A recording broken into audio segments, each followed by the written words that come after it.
The Key to Success by Russell H. Conwell. Foreword.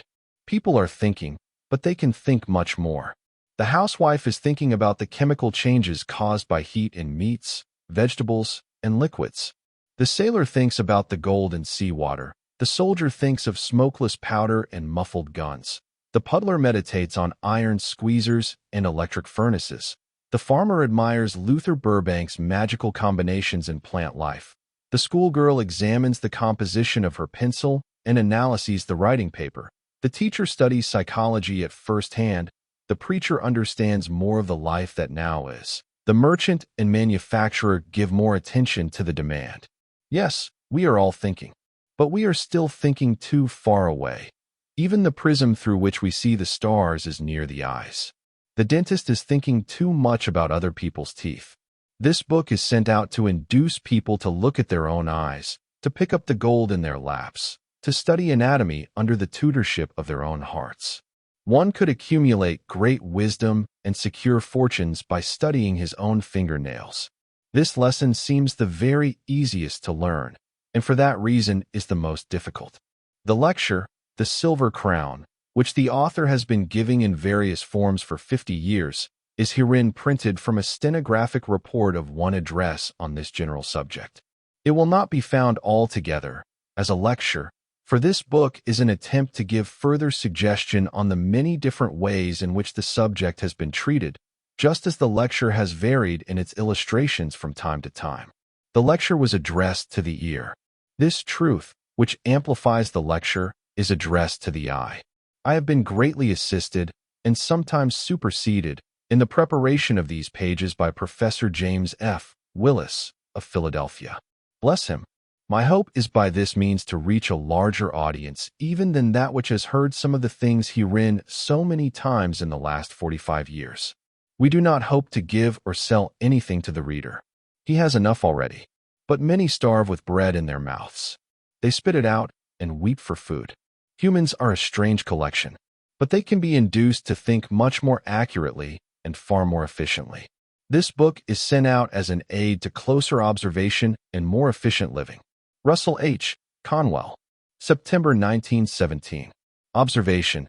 Every man his own university. Chapter 1. Observation. The Key to Success. Years ago, we went up the Ganges River in India. I was then a traveling correspondent, and we visited Agra, the sacred city of northern India, going thence to the Taj Mahal. Then we hired an ox team to take us across country 22 miles to visit the summer home of Akbar, the great Mughal of India. That is a wonderful but dead city. I have never been sorry that I traversed that country. What I saw and heard furnished me with a story which I have never seen in print. Harper's Magazine recently published an illustrated article upon the city, so that if you secure the files you may find the account of that wonderful dead city at Futpur Sikri. As we were being shown around those buildings, the old guide, full of Eastern lore, told us a tradition connected with the ancient history of that place, which has served me often as an illustration of the practical ideas I desire to advance. I wrote it down in the hen tracks of shorthand which are now difficult to decipher, but I remember well the story. He said that there was a beautiful palace on that spot before the great Mughal purchased it. That previous palace was the scene of the traditional story. In the palace there was a throne room, and at the head of that room there was a raised platform, and upon the platform was placed the throne of burnished gold. Beside the throne was a pedestal upon which rested the wonderful crown of silver, which the emperor wore when his word was to be actual law. At other times he was no more than an ordinary citizen. But when he assumed that crown, which was made of silver because silver was then worth much more than gold, his command was as absolute as the law of the Medes and Persians. The guide said that when the old king who had ruled that country for many years died, he was without heirs, leaving no person to claim that throne or to wear that crown of silver. The people, believing in the divine right of kings, were unwilling to accept any person to rule who was not born in the royal line.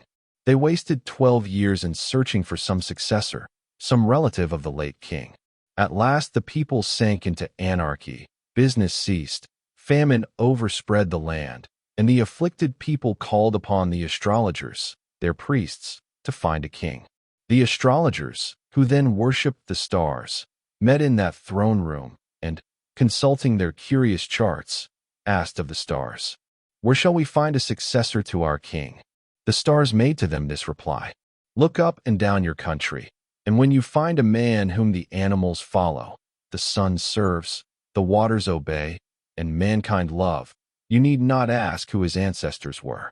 This man will be one of the royal line entitled to the throne of gold and the crown of silver." The astrologers dispersed and began to ask of the people, "Have you seen a man whom the animals follow, the sun serves, the waters obey, and mankind love?" They were only met with ridicule. At last, in his travels, one gray old astrologer found his way into the depths of the Himalaya mountains. He was overtaken by a December storm and sought shelter in a huntsman's cottage on the side of a mountain. That night, as he lay awake, weeping for his suffering and dying people, he suddenly heard the howl of a wild beast down the valley. He listened as it drew nearer. He detected the purr of the hyena, the hiss of the tiger, and the howl of the wolf. In a moment or two, those wild animals sniffed at the log walls within which the astrologer lay. In his fright, he arose to close the window, lest they should leap in where the moonlight entered. While he stood by the window, he saw the dark outline of his host, the huntsman, descending the ladder from the loft to the floor. The astrologer saw the huntsman approach the door as though he were about to open it and go out. The astrologer leaped forward and said, "Don't open that door. There are tigers, panthers, hyenas, and wolves out there." The huntsman replied, "Lie down, my friend, in peace. These are acquaintances of mine." He flung open the door, and in walked tiger, panther, hyena, and wolf. Going to the corner of his hut, the huntsman took down from a cord, stretched across the corner, the dried weeds which he had gathered the fall before, because he had noticed that those weeds were antidotes for poisoned wild animals. Those poisoned animals had sniffed the antidote from afar and gathered at his door. When he opened that door, they followed him to the corner of the hut, in peace with one another because of their common distress. He fed each one the antidote for which it came, and each one licked his hand with thanks and turned harmlessly out the door.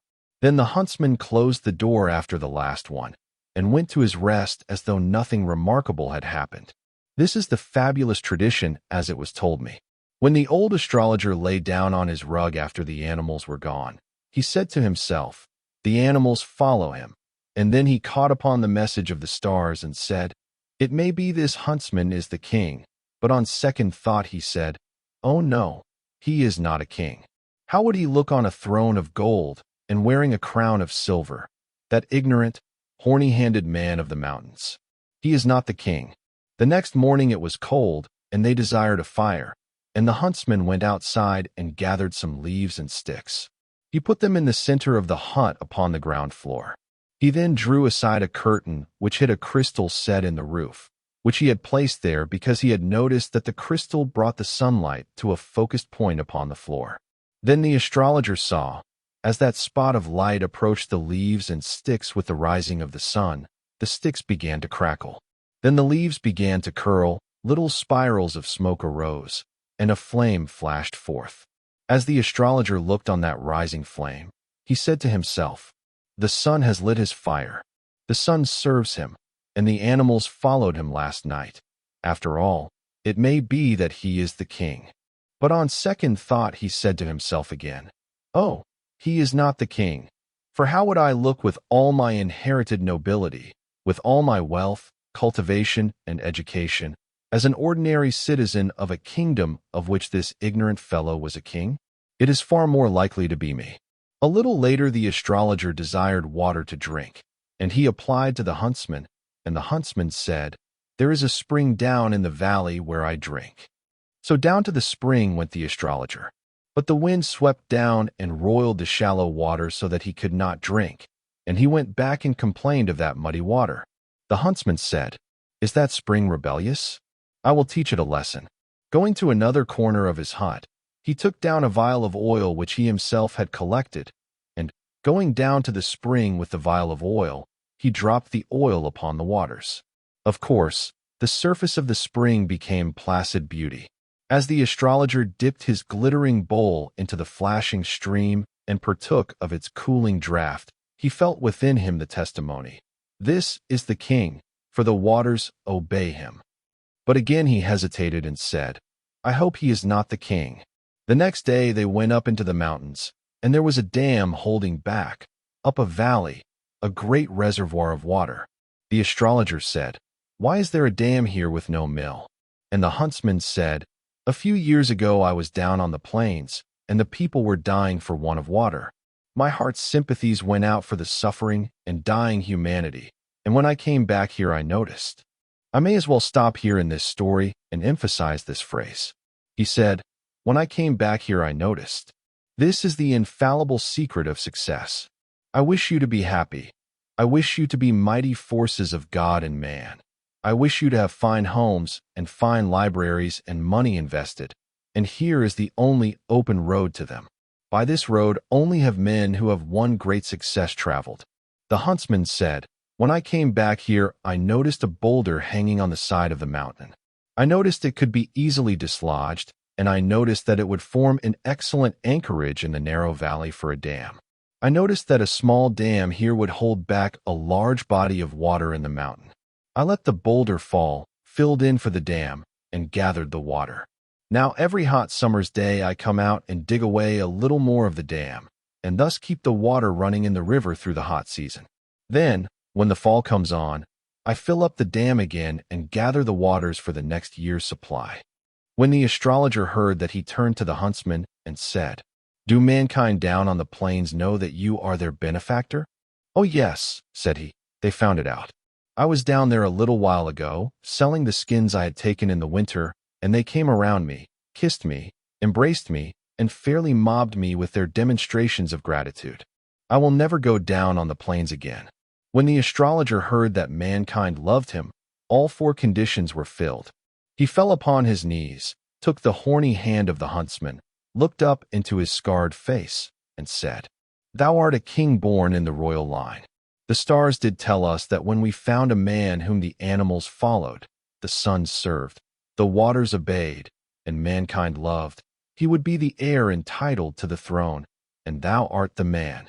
But the huntsman said, I a king. Oh, I am not a king. My grandfather was a farmer. The astrologer said, Don't talk about your grandfather. That has nothing to do with it. The stars told us thou art the man. The huntsman replied, How could I rule a nation, knowing nothing about law? I never studied law. Then the astrologer cut short the whole discussion with a theological dictum quoted from the ancient sacred books, which I will give in a very literal translation. Let not him whom the stars ordain to rule dare disobey their divine decree. Now I will put that into a phrase a little more modern. Never refuse a nomination. When the huntsman heard that very wise decision, he consented to be led down to the Juna Valley and to the beautiful palace.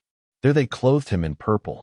Then, amid the acclaim of happy and hopeful people, they placed upon his brow that badge of kingly authority, the silver crown. For 40 years after that, so the old guide said to us, he ruled the nation and brought it to a peace and prosperity such as it had never known before and has never enjoyed since. That wonderful tradition, so full of illustrative force, has remained with me all the subsequent years. When I look for a man to do any great work, I seek one having these four characteristics. If he has not all four, he must have some of them, or else he is good for little in modern civilization. Chapter 2. Who the real leaders are. Among all of you who read this book, I am looking for the kings and queens. I am looking for the successful men and women of the future. No matter how old you may be, you yet have life before you. I am looking for the leading men and women, and I will find them with these four tests. I cannot fail. It is infallible.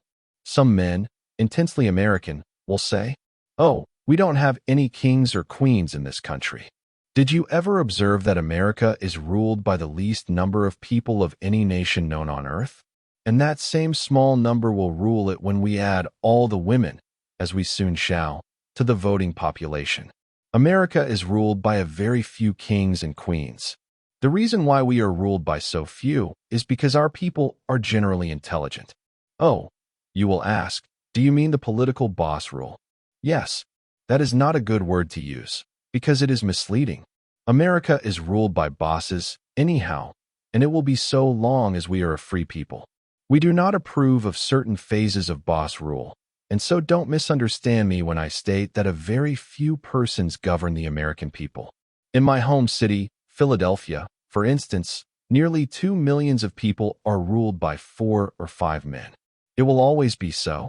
Everything depends on whether those 4 or 5 men are fitted for the place of leaders or not. If they are wise men and good men, then that is the best kind of government. There is no doubt about it. If all the 80 or 90 millions of people in the United States were compelled to vote on every little thing that was done by the government, you would be a long time getting around to any reform. An intelligent farmer would build a house. Will he, as a farmer, go to work and cut out that lumber himself, plane it himself, shape it himself? Will he be the architect of the house, drive all the nails, put on the shingles, and build the chimney himself? If he is an intelligent man, he will hire a carpenter, an architect, and a mason who understand their business, and tell them to oversee that work for him. In an intelligent country, we can hire men who understand statesmanship, law, social economics, who love justice. We hire them as skilled people to do what we are not able to do.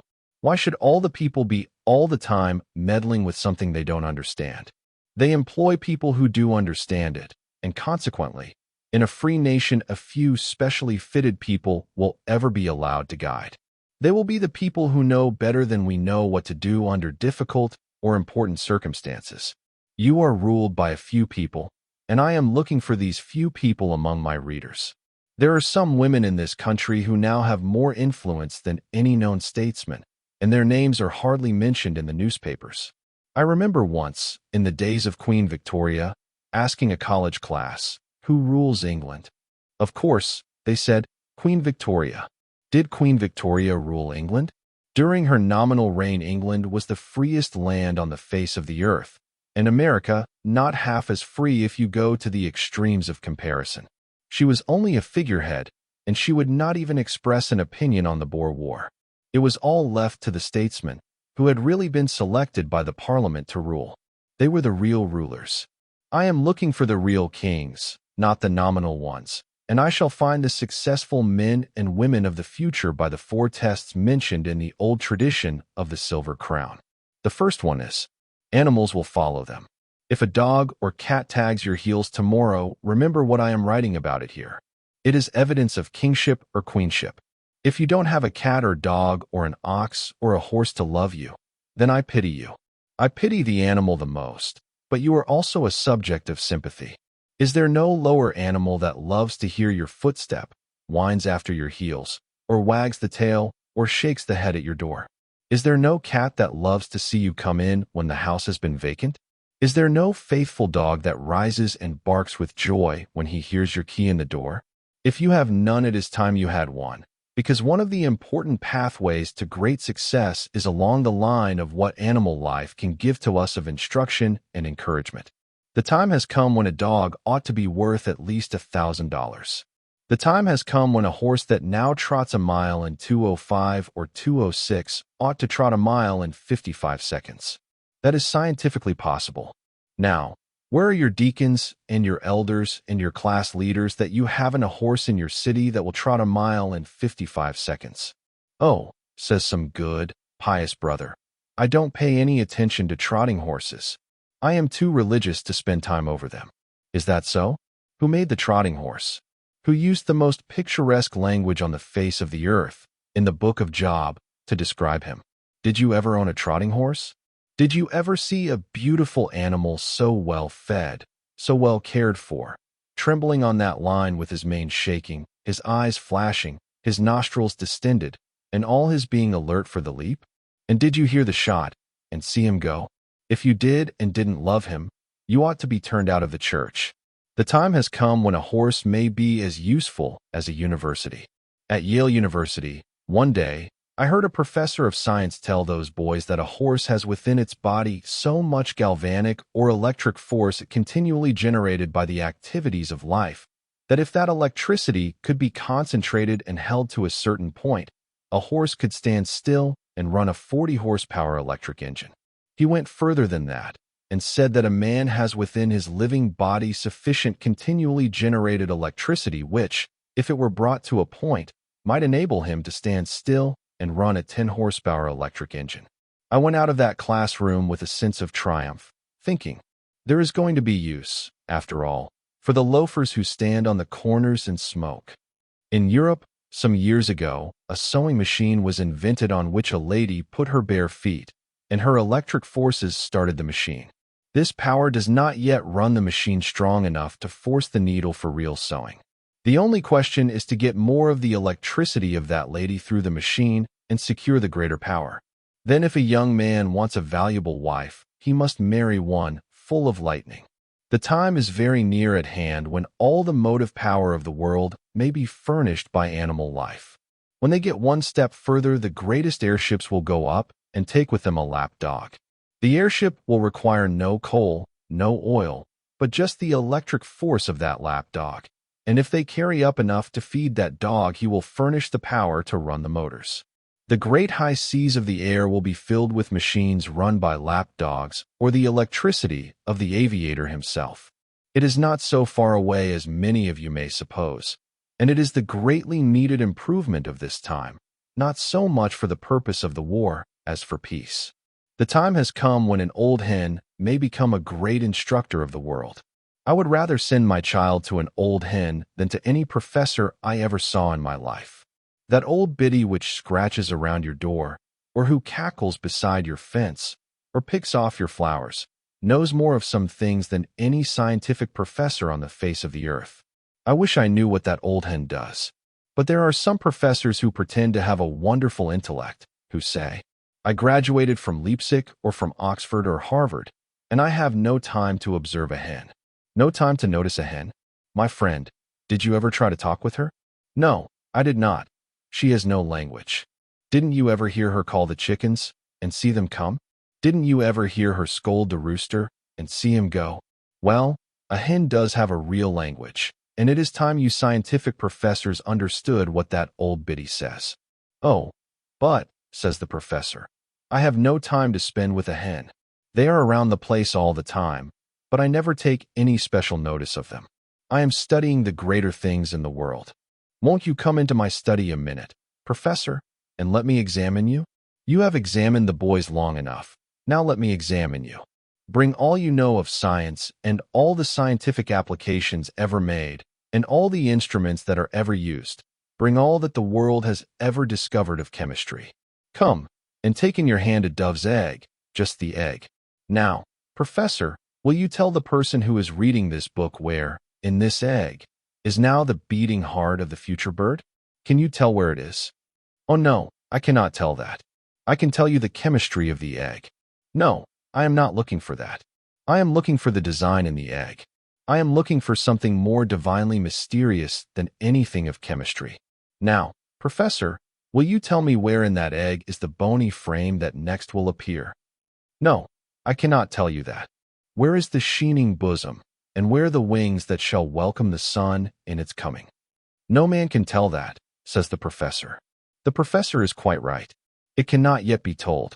Yet, in that egg is the greatest scientific problem with which the world has ever grappled, the beginning of life and the God-given design. In that egg is the secret of life. Professor, tell me where this life begins. The professor says, no man can answer questions like that. Then, until we can answer, we must take off our hats every time we meet a setting hen. For that old biddy knows by instinct more about it than any one of us. She knows directly, through her instinctive nature from God, something about the beginnings of life that we cannot understand yet. The last time I saw Dr. Oliver Wendell Holmes, the grand poet of Massachusetts, he asked me to go out in his backyard and see his chickens. He told me they would answer to their names. But it turned out that they were like our children and would not show off before company. But I haven't any doubt those little chickens still with the hen did answer to their individual names when she alone called them. I am sure that great man understood the hen and chickens as fully as Darwin did the doves. It was a wonderful thing for science that men like Holmes and Darwin could learn so much from the hen. It reminds me of a current event in Dr. Holmes's own life, though the biographies do not seem to have taken notice of it. He and Mr. Longfellow were very intimate friends. They were ever joking each other like two boys, always at play whenever they met. One day, it is said, Dr. Holmes asked Mr. Longfellow to go down to Bridgewater, in Massachusetts, to a poultry show. He went. He was greatly interested in chickens. Those two great poets went down to the poultry show, and as they walked up the middle passageway between the exhibits of hens and chickens, they came to a large poster on which was a picture of a rooster. He had his wings spread and mouth open, making a speech to a lot of little chickens. It was such a unique picture that Mr. Longfellow called Dr. Holmes's attention to it and said, "There, you love chickens, you understand them. What do you suppose a rooster does say when he makes a speech to chickens like that?" They went on, and Dr. Holmes was studying over it. Finally, he turned around and said, "Go on, I will catch up with you." He went back to that poster, got up on a chair, took the tacks out of the top, turned in the advertisement at the top, above the picture, and then took his pencil and drew a line from the bill of the rooster that was making that speech up to the top. There he wrote what he thought that rooster was saying to those chickens. They say that he did not make a single correction in it, of line or word. He then went after Mr. Longfellow and brought the great poet back to see the poster. He had written these words, in imitation of Longfellow's Psalm of Life. "Life is real, life is earnest, and the shell is not its pen. Egg thou art, and egg remainest, was not spoken of the hen. Art is long, and time is fleeting. Be our bills then sharpened well, and not like muffled drums be beating on the inside of the shell. In the world's broad field of battle, in the great barnyard of life, be not like those lazy cattle, be a rooster in the strife." Lives of roosters all remind us we can make our lives sublime, and when roasted, leave behind us hen tracks on the sands of time. Hen tracks that perhaps another chicken drooping in the rain, some forlorn and henpecked brother, when he sees, shall crow again. Animal life can do much for us if we will but study it, take notice of it daily in our homes, in the streets, wherever we are. Chapter 3. Mastering Natural Forces. It has been demonstrated by science that the mentality and disposition of all kinds of animal life are greatly affected by what they eat. Professor Virchow, of Germany, took two little kittens and fed them on different foods, but kept them in the same environment. After 3 months, he went in and put out his finger at one of those little kittens, and it stuck up its back and spit and scratched and drew the blood. It was savage.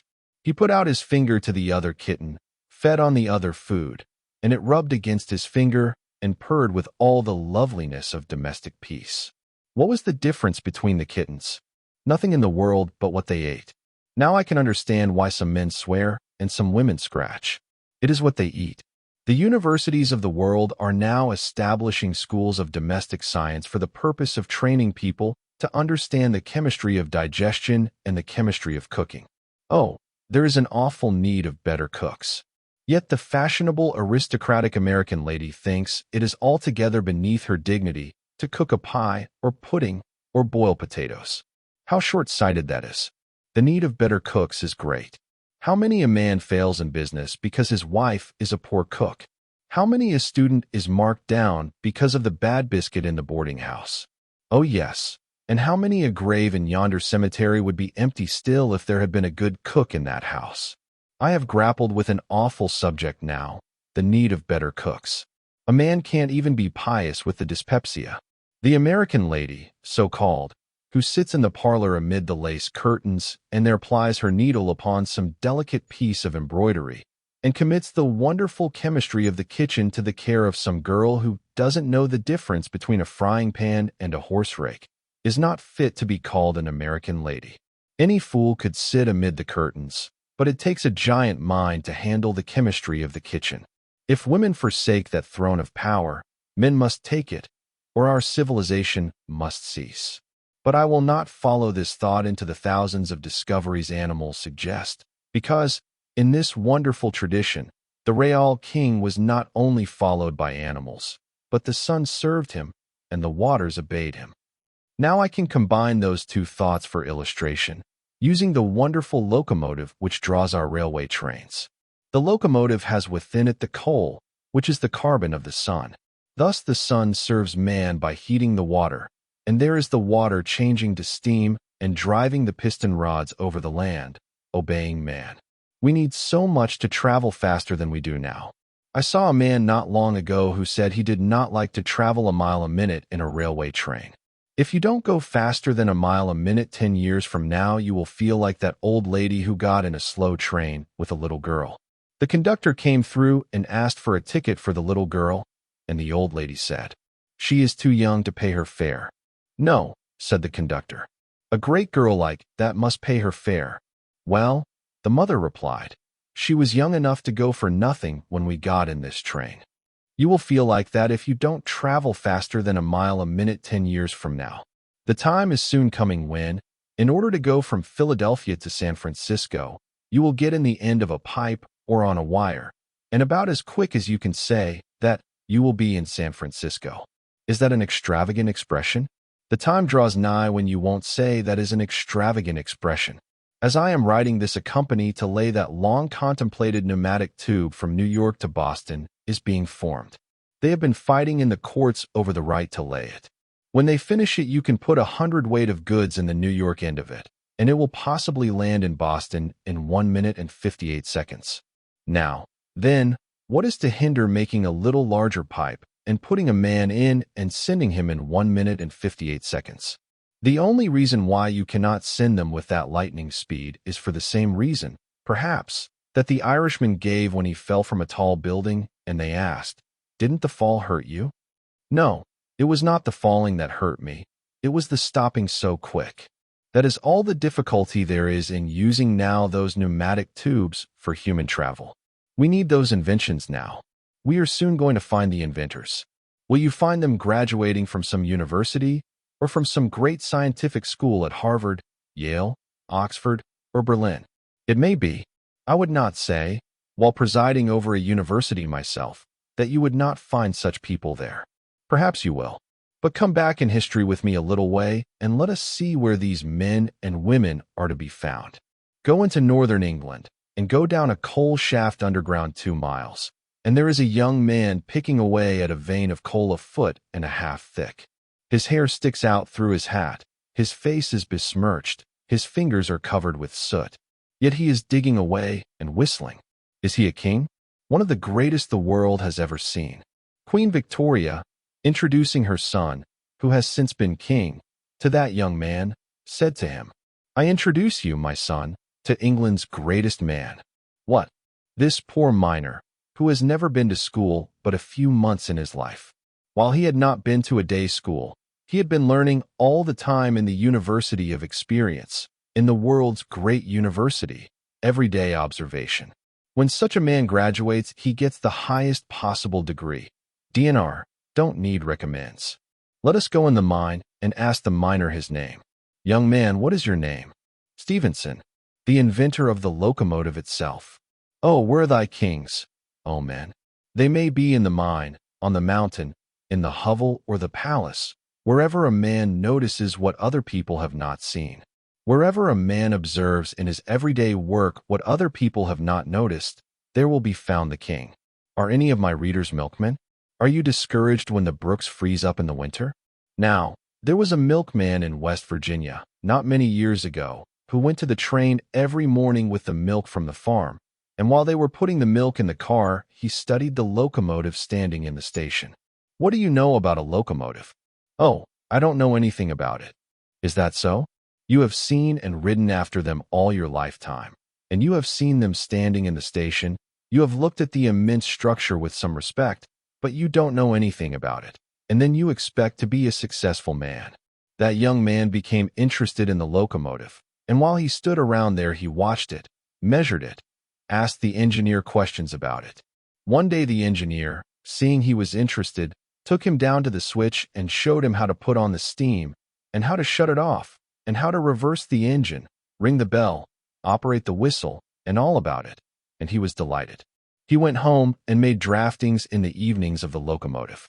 2 years after that, the same train ran on the siding, and the engineer and fireman went into a house to get their breakfast, leaving the locomotive alone, waiting for the snow to be shoveled off the track which had rolled down the mountain. While they were absent, a valve of the engine accidentally opened. It started the piston, and the engine began to draw out the train onto the main track, and then it began to go down the fearful grade at full speed. The brakeman went out on the rear platform, caught hold of the wheel brake in order to slow down the train. When he saw the engineer and fireman at the top of the hill swinging their arms as though something awful had happened, the brakeman shouted, "There is the engineer and fireman, both of them, up there. We will all be killed." The people fainted and screamed, and the cry went to the second car, and then to the baggage car, and that milkman was there. He ran to the side door to leap, but saw that it would be certain death. Then, with the help of the baggage man, he clambered over the tender, reached the engineer's place, and felt around for the lever in the smoke. When he discovered it, he pressed it home, then reversed the engine. It was a wonder those cylinder heads held. But with an awful crack, the driving wheels stopped on the track, shot fire through the snow as they began to roll back against the ongoing train, the momentum still pushing it on. It shook the train until every pane of glass was broken. When it came to a stop, the passengers climbed out to ascertain who stopped the train. They discovered that this young man had done it and saved their lives, and they thanked him with tears. A stockholder in the railroad company, an old man nearly 80 years of age, was on the train. He went into the stockholders' meeting that night and told the story of his narrow escape on that train. Since then, that milkman has been one of the richest railroad owners in the world. What do you suppose has become of the other milkmen who went at the same time to the same place and sat on the edge of the platform and swung their feet? What has become of them? Ask the winds that sweep down from the Allegheny Mountains. Where are the other milkmen? The winds will answer, they are going to the pump there still. It was ever the same. Wherever you look, success in any branch of achievement depends upon this ability to get one's education every day as one goes along from the events that are around us now. The king is found wherever a person notices that which other men do not see. Chapter 4. Whom mankind shall love. The great scientific men, and we need more, often are not given the full credit that is due them because they have not graduated from somewhere. It seems to me there is a feeling in these later days for creating an aristocracy among the men who have graduated from some rich university. But that does not determine a man's life. It may be a foolish tyranny for a little while, but nevertheless every man and woman must finally take the place where he and she are best fitted to be, and do the things that he and she can do best, and the things about which he and she really know. Where they graduated, or when, will not long count in the race of practical life. We need great scientific men now more than we ever needed them before. Where are you going to find them? We won't find them where that scientific man came from who invented an improvement upon the cuckoo clock. His clock, instead of saying, "Cuckoo, cuckoo, cuckoo," when it struck the hour, said, "I love you, I love you, I love you." That man left the clock at home with his wife nights while he was around at the club, thinking that would be sufficient protestation of his love. Yet any man knows you cannot make love by machinery. That was only a so-called scientific idea. I read not long ago that a great scientific man said that love and worship are only the aggregate results of physical causes. That is not true. Love and worship are something beyond physical causes. Educated men ought to know better than to say anything like that. There are many valuable things that every man knows until he has unlearned them in a university. There is danger that a man will get so much education that he won't know anything of real value, because his useless education has driven the useful out of his mind. It is like a dog I owned when a boy. He was a very good fox dog. One day I thought I would show him off before the boys. We let the fox out at the barn door, which was open just far enough for the dog to see the fox start. Then he began whining and yelping to get out. I ran out and dropped some red pepper where the dog was likely to follow the fox over the hill. Then I went back and opened the door. The dog rushed out after the fox, but soon began to take in the red pepper. Then he began to whine and yelp, and stopped, whirled around, and, rushing down to the brook, put his nose under the water. From the time he graduated from that pepper university, he never would follow a fox at all. He had added education in the wrong direction, and so it is often with these scientific men. Do you know that the humblest man, whatever his occupation, really knows instinctively certain things better for not having been to school much? It is so easy to bias the mind. When the boy comes to learn geometry, the teacher will say, "Two parallel lines will never run together." The boy may look up and ask, "What is the use of telling me that?" Every man knows that two parallel lines will never run together. But how does he know it? It is born with him. His natural instincts tell that to him. It is what we call an axiom, a self-evident truth. It is above argument and beyond all possible reasoning. We know that two halves are equal to the whole. You know that when you cut an apple in half, the two halves are equal to the whole of it. You tell that to a geometry class, and they say, "I know that." Everybody knows it. Of course, everybody does, because it is a natural scientific fact that you cannot reasonably question. Ask a man, "Do you know that you exist?" He looks with astonishment and says, "Certainly. Don't I know that I am? I know that I am here, that this is me, that I am not Mrs. Smith or someone else." Of course you do. But how do you know it? By a God-given instinct that came into the world with you. No scientist or school on earth could disprove that, or prove it, either. It is a self-evident fact. I know that I am an intelligent personal identity, and that I dwell in this body in some mysterious way. I know that is my hand, but what I possess is not me. I know by an instinct infallible that I am a spiritual being separate from this material. You know that. No scientist can prove or disprove it. It is a fact we all know. I know that I can never die, and you know it unless you have gotten educated out of it. It is in your very life. It is a part of your original instinct.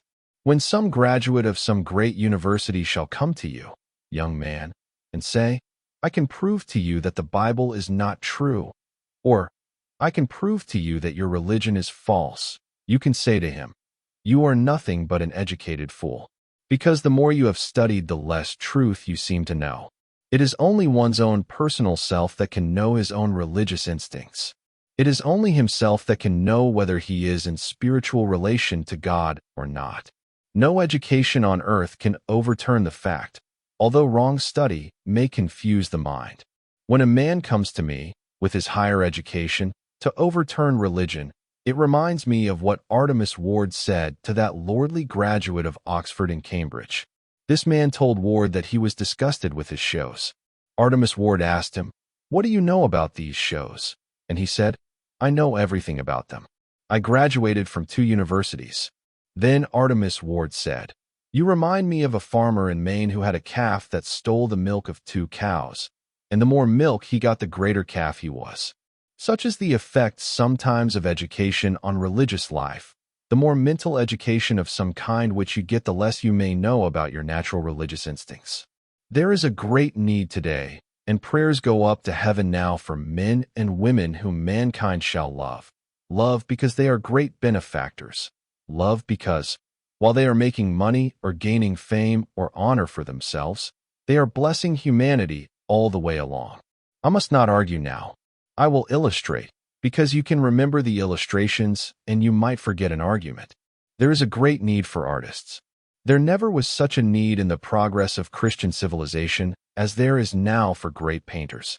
All these walls ought to be covered with magnificent paintings teaching some great divine truth, and every schoolhouse, yes, every barn, ought to have some picture upon it that will instruct and inspire.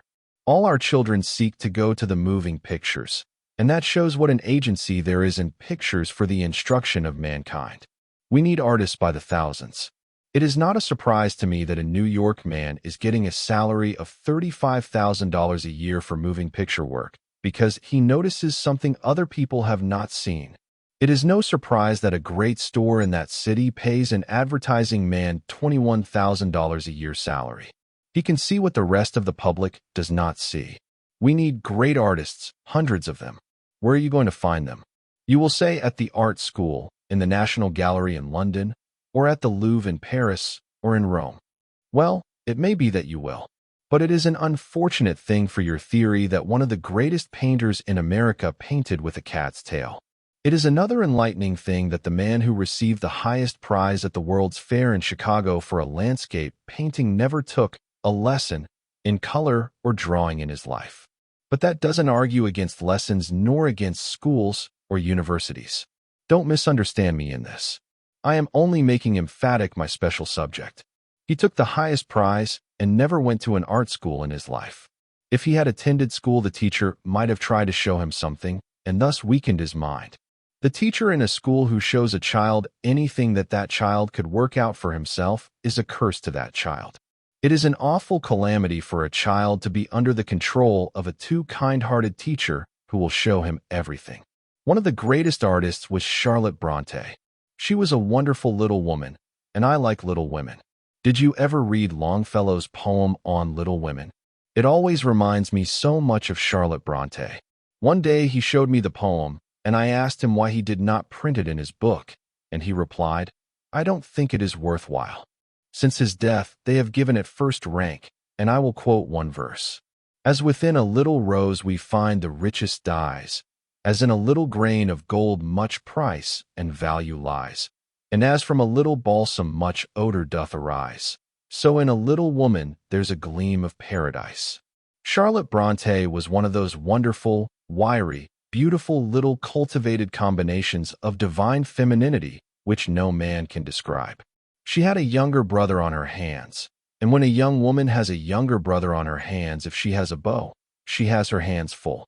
This younger brother was dull of brains, clumsy of finger, and unfitted to be an artist. But his sister was determined he should be a painter, and took him to the shore, to the village in the woods, and said, "Notice everything, and notice it closely." Finally, he did secure a second prize.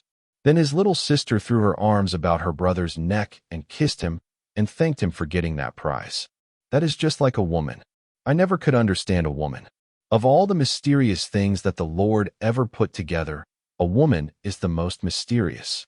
Charlotte Bronte was like an old lady I used to know up in my native town who thanked her husband, with tears, for having brought up a flock of sheep, which she herself fed every morning through the winter before he was out of bed. Finally, Charlotte Bronte's younger brother became dissipated and died, and then her father died, and when we ministers get to be old we might as well die. She was left without means of support, but when she told her friends, they said, "You have a college education, Charlotte. Why don't you write something?"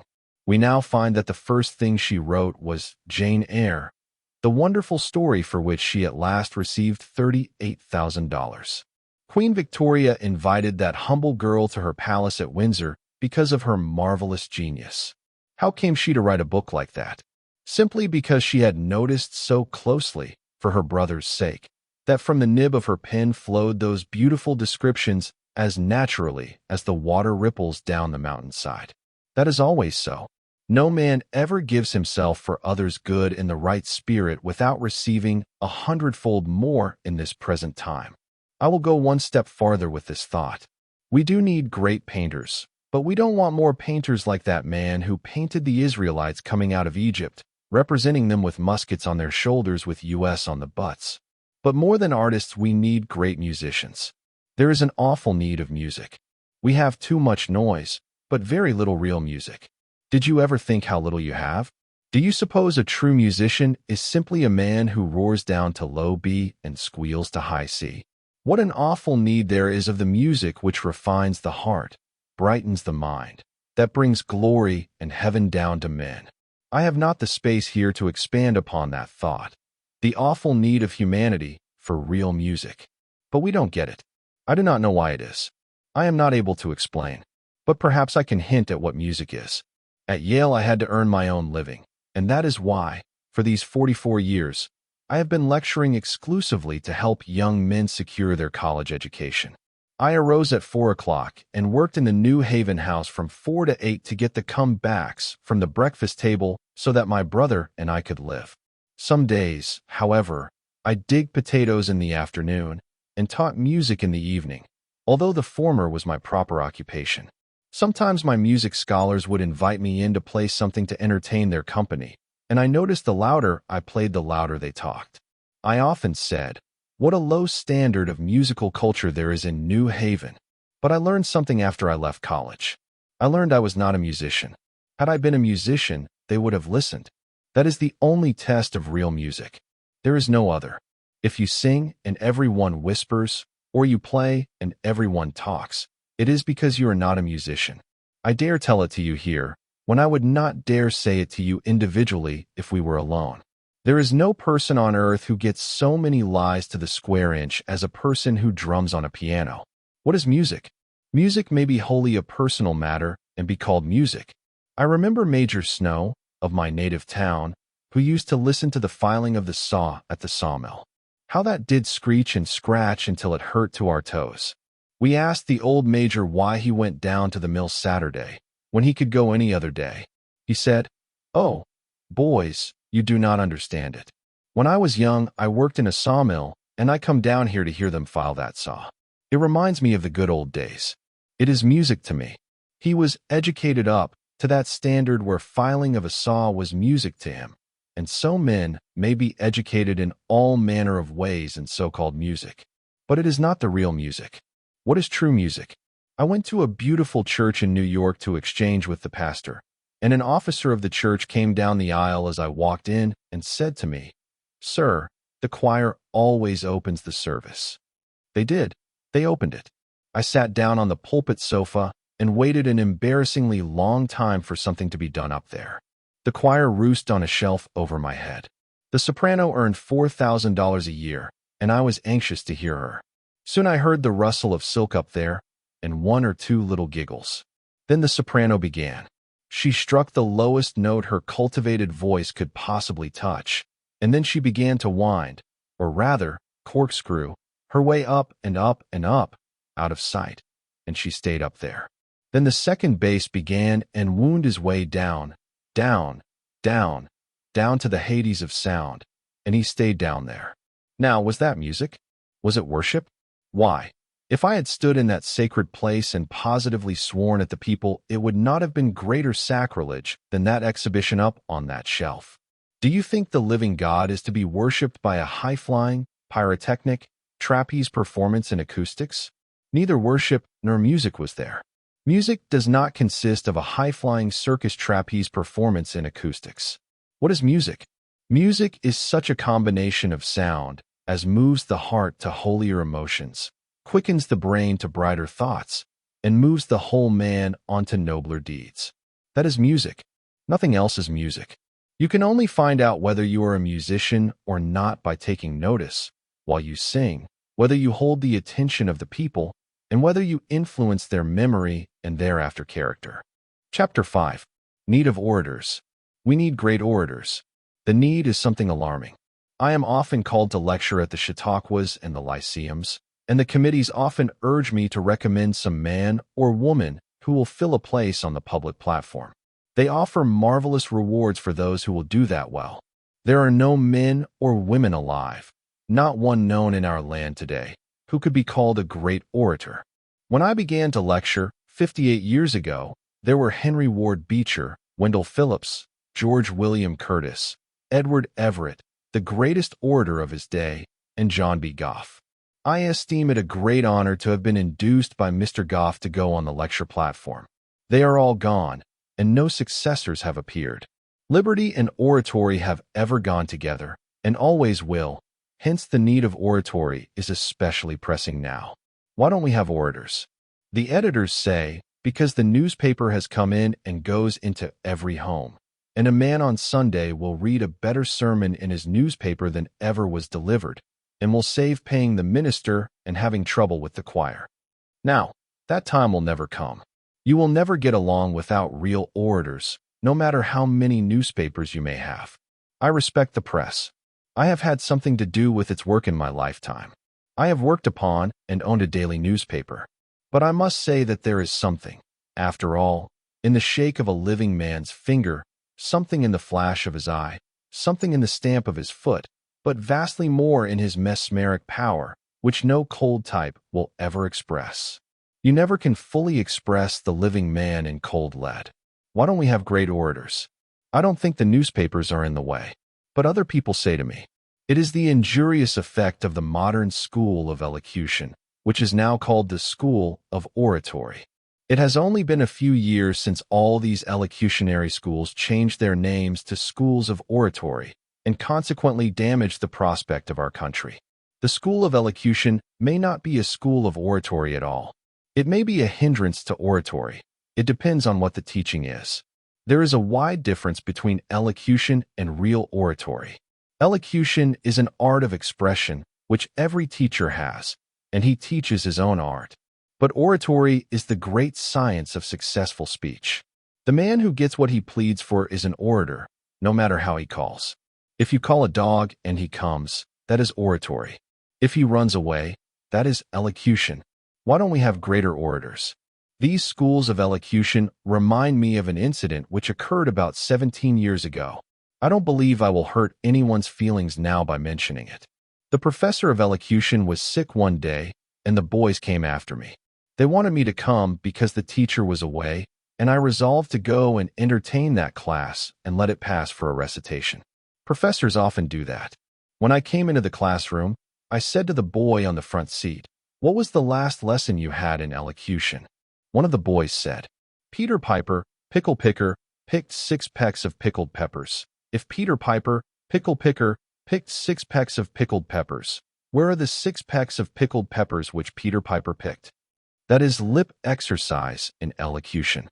I said to that young man, "I will not teach elocution, but I wish you would come up and deliver that to this class just as you would to an audience."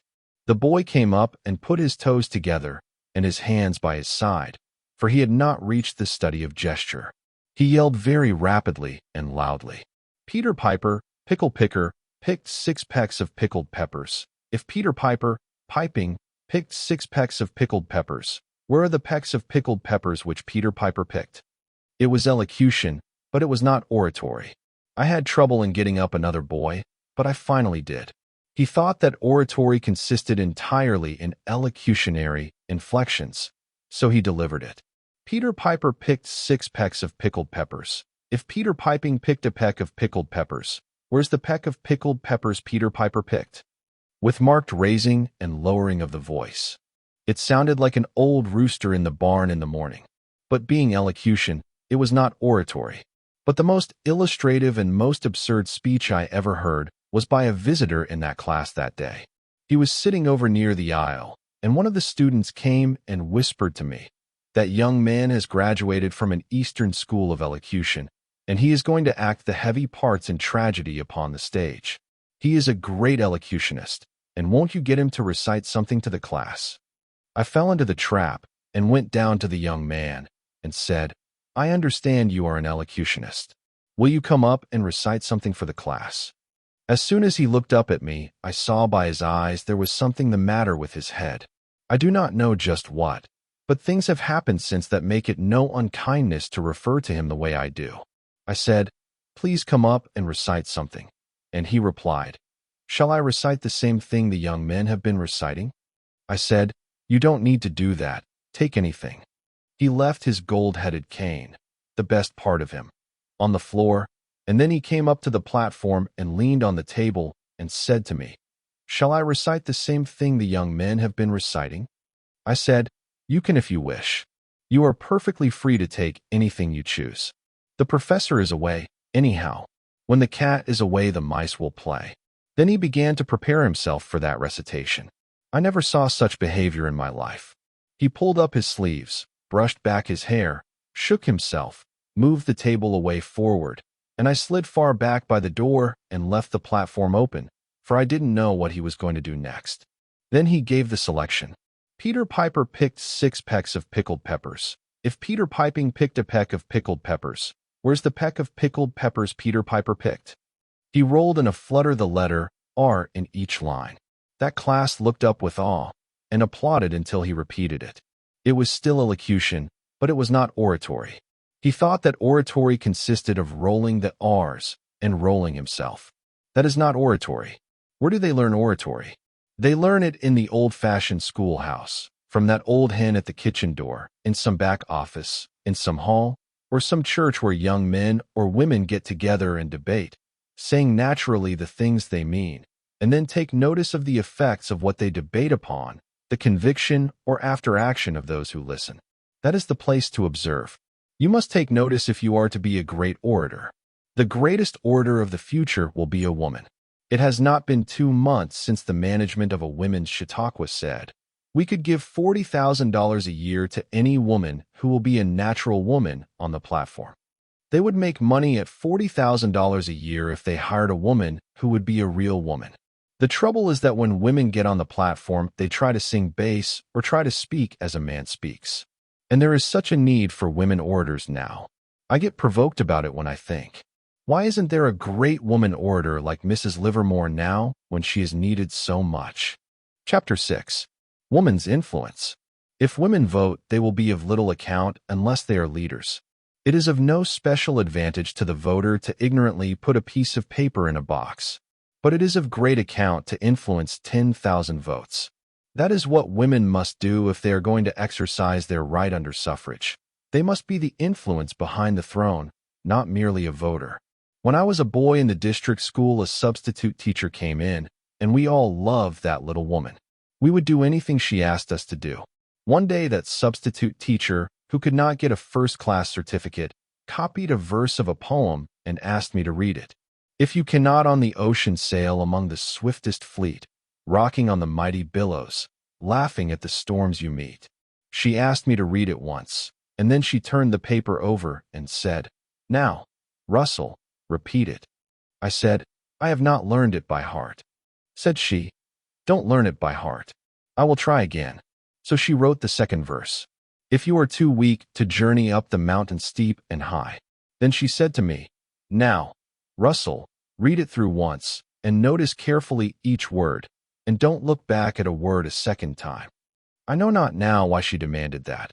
I have looked in many books of psychology and in many places to find out. I have no explanation of this, and I ask you to think for me, for this is the fact. I took the second verse and read it through as she told me to do. Then she turned it over and said, "Please repeat it." I said, "I cannot repeat it. I have not learned it by heart." She replied, "Don't you say that again. Just shut your eyes and make a mental effort to see those verses, and then read it." I shut my eyes and said, "Oh, it is all dark."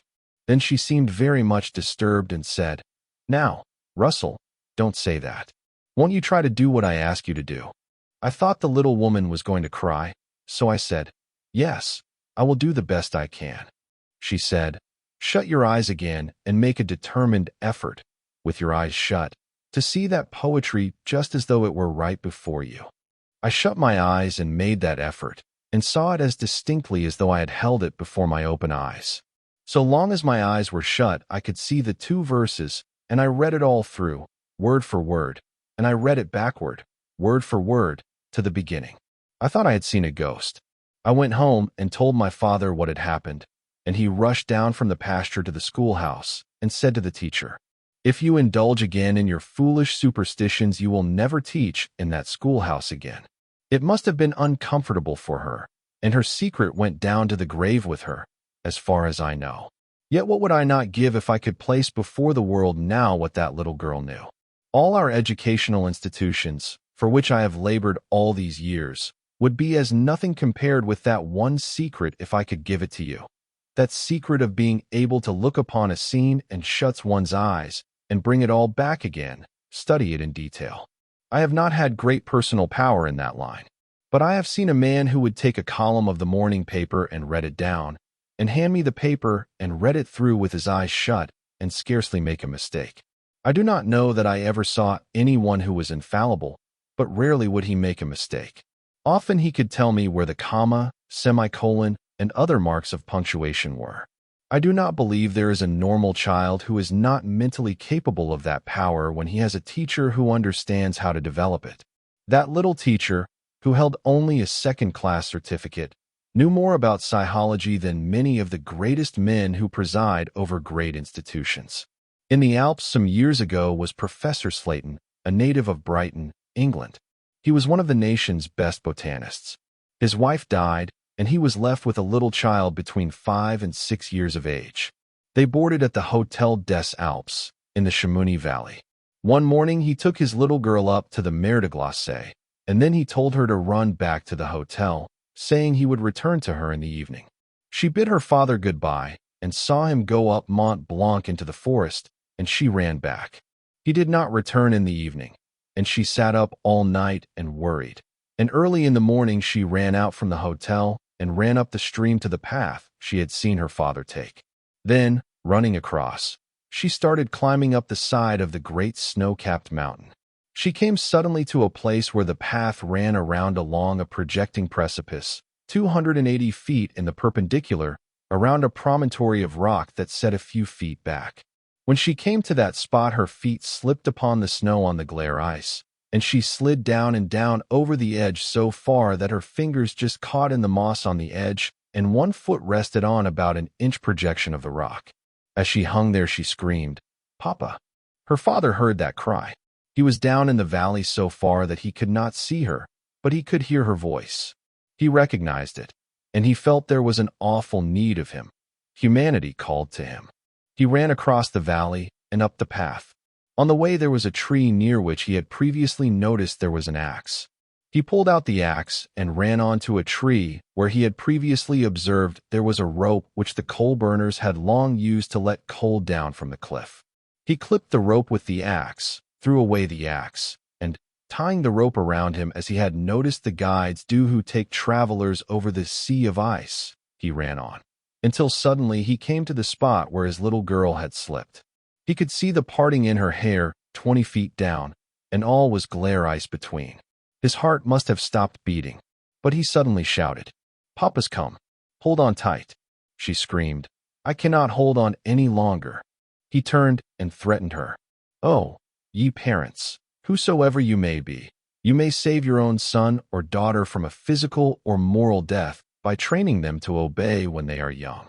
Her fingers tightened again, and he threw the rope around the butt of a tree he had noticed and let himself rapidly down over that ice. He tried to get hold of his little child's hands, but they had melted deep into the moss, and he let himself down beside her and caught hold of her dress and pulled her to him. Both were hanging from the edge of the cliff, and the end of the rope was in his hand, and his hand on the ice. He tried to pull himself up, but the rope would not give an inch, and then he tried to push his little girl up, but with frozen fingers she could not climb. There they hung in the high Alps, alone. Will he fall on the jagged rocks and be crushed to death? No, he will not fall, because he is a king. He has used his everyday observation, though he is a graduate of a university. He had noticed something more. He had observed how the dogs howl when they find perishing travelers. Those street Bernard dogs, whenever they find a dead body or a man laying insensible, will always howl in one peculiar way. Those dogs know more about acoustics than an architect. How do they know? God told them. When a dog utters that cry, it can be heard for miles and miles. The professor imitated the call of the dog, and when it rang down the valley, the coal burners heard it, and the woodchoppers heard it. They said, "That is a dog, and a dog never howls like that unless he has found a dying man." So, throwing down their axes and guns, and running over the snows toward the sound of the call, they suddenly came to the spot. They caught hold of the rope, and one of them slid down rapidly and seized the little girl's arm and passed her up, and then caught hold of the professor's arm and lifted him, while the others pulled upon the rope. Thus they dragged him up. The professor fell on the snowdrift and fainted dead away. But he was a king. He heard humanity's cry, and when he heard it, he knew where the axe was. He had used his everyday study in such a way that he knew where the old rope was, and knew how to tie it, and he knew how to call for help. Whenever you find on earth a successful man or woman, you will always find it is a man or woman who hears humanity's call, and who has so used his everyday means of observation that he knows where the weapons are with which to fight those battles, or where the means are with which to bring men relief. I could not better put into your minds that professor's feelings than by a quotation of an English phrase which he printed in English on his scientific books, though the books were published in French. "We live for those who love us, for those who know us true, for the heavens that bend above us, for the good that we can do, for the wrongs that lack resistance, for each cause that needs assistance, for the future in the distance, for the good that we can do."